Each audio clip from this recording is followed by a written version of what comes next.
This video is brought to you by patreon.com/worsttake. Get access to exclusive live streams and Discord servers, on-screen shoutouts, and early access to some videos when you join now. Help make sure that we can continue to make content like this by supporting the Patreon. Links are in the description down below.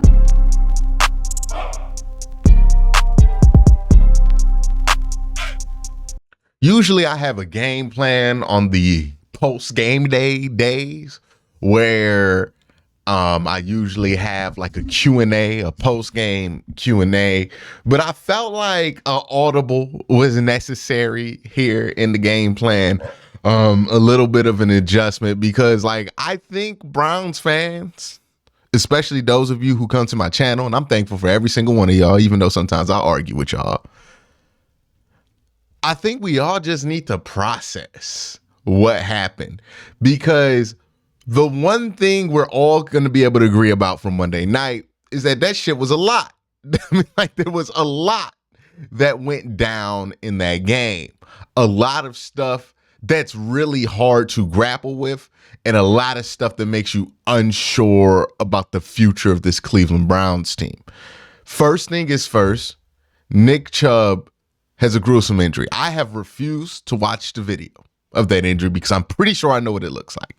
As somebody who has torn my ACL before, as somebody who has seen Nick Chubb tear his ACL before, you know what it looks like when you see it. It is what it is. It sucks. And when that kind of a thing happens to a player, period, but specifically a player like Nick Chubb, it's heartbreaking, because Nick Chubb is the one guy you can make the argument for in the NFL that legitimately deserves nothing bad to happen to him. Like, he has crossed nobody. He has made no enemies. He has been nothing but a stand-up throughout his NFL career. And for him to suffer another knee injury like that reminds you of how chaotic and unfair the universe can be at times. And that is something that flat out sucks. There's no way around it. That sucks. It's not traumatic, but it's as close as traumatic as it can get without a severe, like a health serious injury. Like, I'm talking about something like Damar Hamlin has happened on a football field. Like that's about as close as it can get for you, right? Outside of the consequences and being not football related, right? You know, for an ACL injury, that's about as bad as it can get. Hopefully he can come back. And it's not just about him coming back, to be honest, and looking right. It's just like, if that's just not what anybody wanted to see. That's how nobody wanted the story of Nick Chubb to pan out. And it does suck there.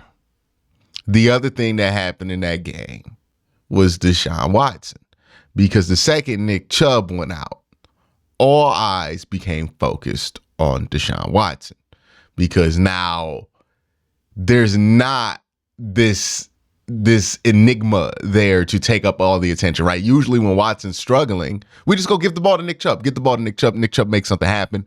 All right, man, we're not really thinking about Watson like that. But if Watson's not, if Chubb's not out there, now all we have to think about and all we have to hope for on offense is Watson to move the ball. Now, Jerome Ford stepped in, and I thought he played tremendously.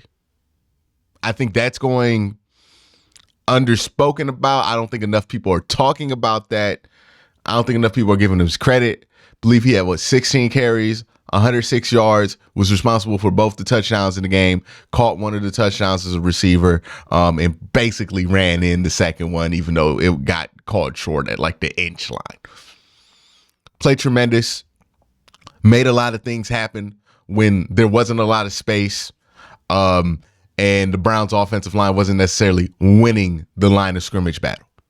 So who knows what Jerome Ford's going to be, but I would not be quick to limit the potential of Jerome Ford. I think Jerome Ford might prove himself to be a pretty damn good running back in the NFL.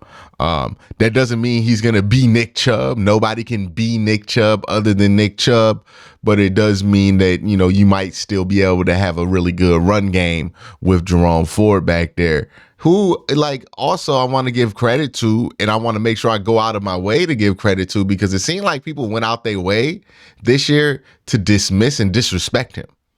Throughout the camp process, begging to bring anybody in, even guys who weren't on teams, to replace him. Even once Nick Chubb went down, people were ready to do that. Even today, there's still people who would rather the Browns start Kareem Hunt over Jerome Ford. And I think that he's earned the opportunity to see what he can do there. Now, that doesn't mean he's going to replace Nick Chubb, but I do think that there's some very interesting potential there with Jerome Ford. But on top of all of that, right, Watson looked flat out awful. I don't think this is a stretch to say he looked worse than some of the games he looked bad in 2022. So I don't know what to do with that. And then you have it all wrapped up in it's Pittsburgh. It happened in Pittsburgh. And all the baggage that carries with it. So I understand and I feel why Monday night. Oh, also, this is on the national scale, right? This wasn't a hidden 1:00 game that nobody's going to talk about.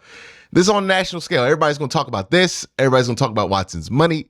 Everybody's going to talk about Nick Chubb's injury. This stuff is going to be plastered all over the news cycle for at least a couple days because it was a national TV game.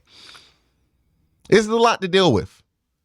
There's a lot of frustration, a lot of anger, a lot of resentment, a lot of pointing fingers. We're already doing the thing where we're dividing into camps. Is it Watson? Is it Stefanski? Here's what I have to say about the offense and any finger pointing we want to do. It's probably everybody. I look at Watson, I see two problems. I see a guy whose mental processing just hasn't caught up to the same speed it was when he last played football in 2020. It's just not there. He needs to catch up. It's going to take a while. I don't know if he ever gets back to that, but it's clearly going to take a while. And I see an offensive line that's leaky. And I see an offensive coordinator who, in Kevin Stefanski, I'm talking about, not Van Pelt, who I think he does a great job of getting guys open. I also think he doesn't do the greatest job in giving quarterbacks a exit plan when there's pressure. Both those things can be true. Both those things are true. I'm pretty sure when I look at the tape, there are going to be open guys. There are going to be opportunities for throws that were not made because pressure happened before the throw could be thrown. It's one of those things where we saw this with Baker. We're seeing this with Deshaun. There needs to be more options for quicks. There needs to be more options to just get the ball out hot. I haven't seen that in the Kevin Stefanski offense. They got to figure that out between him and Deshaun. There's a lot of reason to be concerned. There's a lot of reason to be upset. Hell, there's a lot of reason to be frustrated. And there's a lot of reason just to be straight up sad. And I'm not telling you not to feel any of those things. I'm not telling you to numb it and don't pay attention to that. Feel those things. Process those things. Nick Chubb getting hurt doesn't just suck on a football level. It doesn't suck because he's not going to play for the rest of the year. It sucks because a lot of us legitimately love Nick Chubb and everything that he's come to stand for.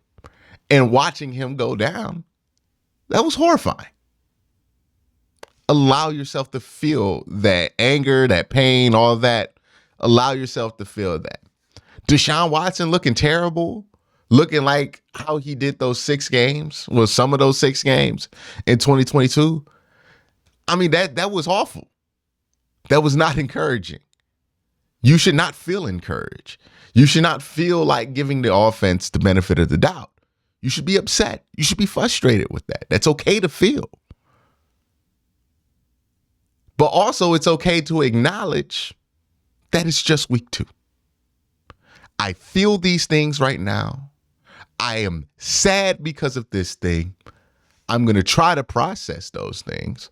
But also, I understand that no story for a season is written in week 2.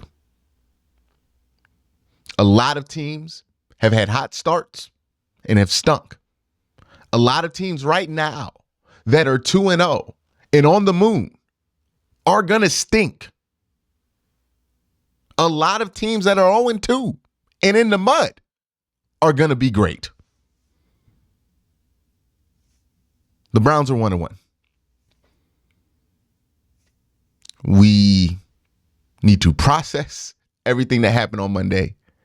We need to accept everything that happened on Monday. We don't need to point fingers and start another war within the fan base. I am so tired of these wars within the fan base. I really don't want another one. I don't know what you do if Watson doesn't play well for the rest of the year. We're going to have to cross that bridge when it comes time to cross that bridge, if it comes time to cross that bridge. The best thing Browns fans, the best thing football fans in general can do is just take it week by week. You can't put all your eggs. And I think what happened is there was a combination of things. Not only was that Monday night game awful, and I mean, I've witnessed a lot of unfortunate performances by the Cleveland Browns, and I've witnessed a lot of them on live stream. I don't know if I've ever been tested like that before. That was something. Like, I'm be honest with you. I don't know. I can't remember. Like, maybe the Jets game last year was worse. I think the Jets game last year was worse because the defense just completely blew a game that you had no business losing. The Browns, like, they blew this game, but they had no business winning this game. So, I mean, it's a little different, right? Like, they just really didn't put together an offensive performance worthy of winning this game. Not at Pittsburgh. So it was just one of those games where both teams kind of played terrible, and it is what it is offensively. But I've never seen a game as weird as that. All the fumbles, all the interceptions, all the weird stuff. And part of me wants to say and remind myself that this has happened before, right? That sometimes, for whatever reason, some teams look absolutely awful versus other teams in specific situations. Last week, we were quick to remind ourselves to kind of temp down our expectations and excitement that while what the Browns did to the Cincinnati Bengals is very impressive, it's also worth noting that the Cincinnati Bengals kind of always look like that when they play the Cleveland Browns. Well, this week we're on the flip side of that. While what happened on offense was concerning, it's also worth noting that for whatever reason, this team always looks like that when they play in Pittsburgh. Maybe we will find out more about this team in week 3 than we will these first 2 weeks. And I think it's important how this team comes out in week 3 versus the Tennessee Titans.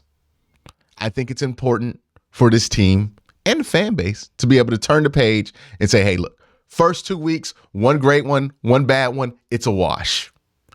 Let's see what week 3 has, right? And then after week 3, week 4, we get the bye, week 5, week 6.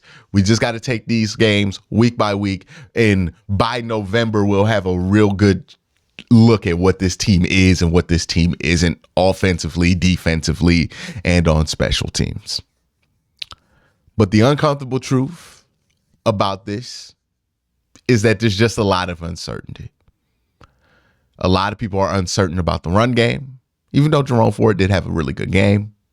A lot of people are uncertain about the offense. because of Deshaun Watson.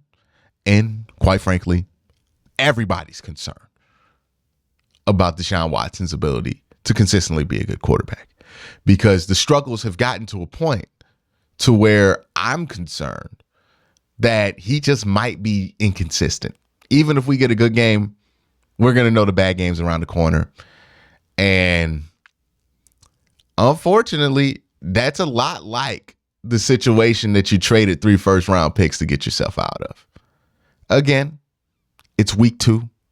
I cannot make a definitive determination on that, but that's what I feel at this moment. And that's okay to say and feel. We'll see what the rest of the season has.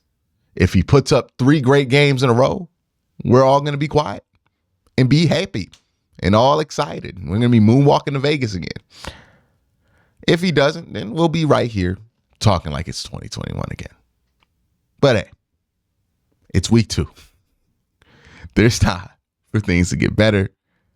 Pray for Nick Chubb. Pray for a speedy recovery for him so that things get better for him.